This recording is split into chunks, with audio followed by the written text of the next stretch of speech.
ఈ రోజు నేను ఇక్కడికి వచ్చి బాబుని చూశాను, పైకి వెళ్ళాను ఇందాకే.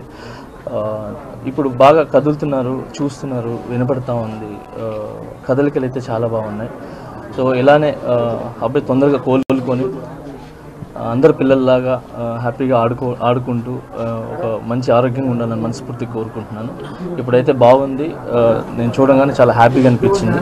సో ఐఎమ్ వెరీ హ్యాపీ చూసిన వెంటనే. అండ్ అలాగే వాళ్ళ ఫ్యామిలీకి మా సైడ్ నుంచి అండగా ఉంటాం. సో మేము ఒక్కరేం కాదు, మా కొరియోగ్రాఫర్స్ అందరి తరపున, మా ఏదైతే యూనియన్ ఉందో ఆ యూనియన్ తరపున, అందరి తరపున కూడా మేము అండగా ఉంటామని చెప్పి వాళ్ళకి ధైర్యం చెప్పి వచ్చాం. ఖచ్చితంగా వాళ్ళ ఫ్యామిలీకి ఖచ్చితంగా మేము అంతా ముందు ఉంటాం. Thank you. ఈ ఘటన జరిగింది కదా, ఎట్లా సార్ సినీ ఇండస్ట్రీ తర్వాత ఈ ఇష్యూ అంతా అయిన తర్వాత వచ్చి ఒక్కొక్కరుగా పరామర్శిస్తున్నారు. గతంలో ఎవరు రాలేదు వారం 10 రోజుల దాకా. ఇప్పుడు సీరియస్ అయింది కాబట్టి తప్ప బాధిత కుటుంబాన్ని పరామర్శిస్తున్నారు అని చెప్తున్నారు. దీని సార్ అందరికీ వచ్చి చూడాలని ఉంటుంది సార్, మీ అందరికి కూడా తెలుసు.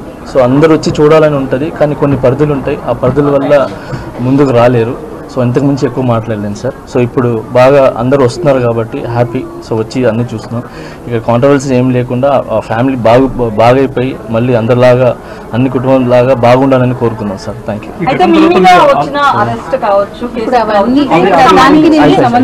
ఈ ఘటన అంటే తొక్కిసలాట అల్లు అర్జున్ వల్ల జరిగింది అనేది ఒక రీజన్ కనిపిస్తుంది కదా. అట్ ద సేమ్ టైం మీ మీద కేసు కూడా అల్లు అర్జున్ అనేది ఉంది.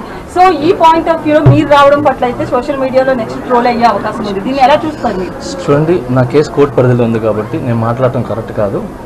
అంటే నాకంటూ కొంచెం అది నా సైడ్ నుంచి ఏదైతే లీగల్గా మా లాయర్స్ ఉన్నాయో సో నేను ఇంతవరకే మాట్లాడగలను. దయచేసి నన్ను అర్థం చేసుకుంటారని చెప్పి. చాలా మంది అల్లు అర్జున్ కలిశారు, వాళ్ళ మద్దతు ప్రకటించారు. మీరు మాట్లాడారో ఫోన్లో అల్లు అర్జున్తో? సార్ ఇవన్నీ కూడా నేను చెప్పాను కదా సార్, నేను నా కేసు కోర్టు పరిధిలో ఉంది కాబట్టి నేను మాట్లాడలేదు. కేసు గురించి ఈ కూడా నేను మాట్లాడలేదు సార్.